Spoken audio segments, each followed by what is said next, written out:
ओम शांति। मुरली का सार है भक्त और भावना का फल। बाबा ने कहा, जैसे भक्तों को भावना का फल देते हैं, वैसे ही कोई आत्मा भावना रखकर तड़पती हुई आपके पास आए कि जी दान दो व हमारे मन को शांति दो, तो उनकी भावना का फल दे सकते हो। बाबा ने कहा, अगर कोई आपको कहे कि मैं निर्बल हूँ, मेरे में शक्ति नहीं है, तो ऐसे को आप भावना का फल दे सकती हो। बाबा ने कहा, लेकिन यदि भावना का फल प्राप्त हो सकता है, तब उनकी बुद्धि का योग डायरेक्शन प्रमाण लग सकेगा। ऐसी भावना वाले भक्त अंत में बहुत आएंगे। बाबा ने कहा, एक है पुरुषार्थ करके पद पाने वाले, वह तो आते रहते हैं, लेकिन अंत में पुरुषार्थ करने का न तो समय रहेगा और न ही आत्माओं में शक्ति रहेगी। ऐसी आत्माओं को फिर अपने सहयोग से अपने महादान देने के कर्तव्य के आधार से उनकी भावना का फल दिलाने के निमित्त बनना पड़े। बाबा ने कहा, जब आप आत्माएं अपनी संपूर्ण पावरफुल स्टेज पर हो, तो जैसे कोई आया, 1 सेकंड में स्विच ऑन किया, अर्थात शुभ संकल्प किया अथवा शुभ भावना रखी कि इस आत्मा का भी कल्याण हो। यह है संकल्प रूपी स्विच।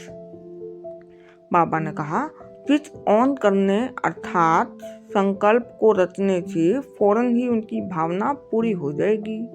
वे गदगद हो जाएंगी, क्योंकि पीछे आने वाली आत्माएं थोड़े समय में राजी हो जाएंगी।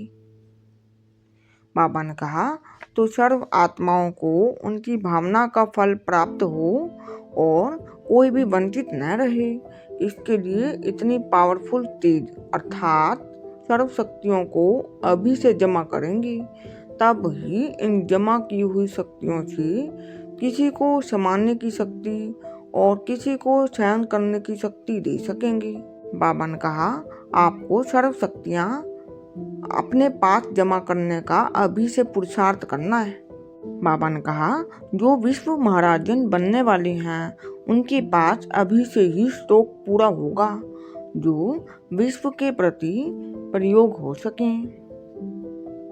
बाबा ने कहा, इस प्रकार यहाँ भी जो विशेष आत्माएं निमित्त बनेंगी, उनमें सभी शक्तियाँ, संभालने की, सहन करने की शक्तियाँ, अनेक प्रकार की शक्तियों का स्टॉक अंदर अनुभव हो, तब ही समझेंगे कि अब संपूर्ण तेज का व प्रत्यक्षता का समय नजदीक है।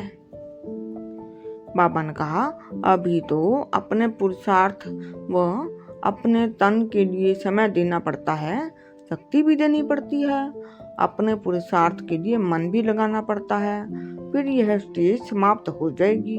फिर बाबा ने कहा, फिर यह बदली होकर ऐसा अनुभव होगा कि 1 सेकंड और 1 संकल्प भी अपने प्रति न जाए, बल्कि विश्व के कल्याण के प्रति ही हो। ऐसी स्टेज को कहा जाएगा संपूर्ण तेज। बाबा ने कहा, संपन्न तेज ही संपूर्ण तेज है, तो ऐसे अपने पुरुषार्थ को और ही महीन करते जाना है। विशेष आत्माओं का पुरुषार्थ भी जरूर न्यारा होगा। बाबा ने कहा, अब समय की समीपता के साथ संपन्न तेज भी चाहिए। आप आत्माओं की संपन्न तेज ही संपूर्णता को समीप लाएगी।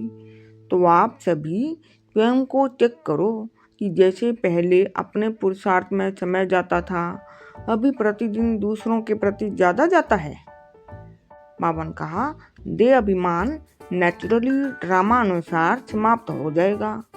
इससे ऑटोमेटिकली सोल कॉन्शियस होंगे। बगैर सोल कॉन्शियस के कार्य सफल नहीं होगा। ओम शांति।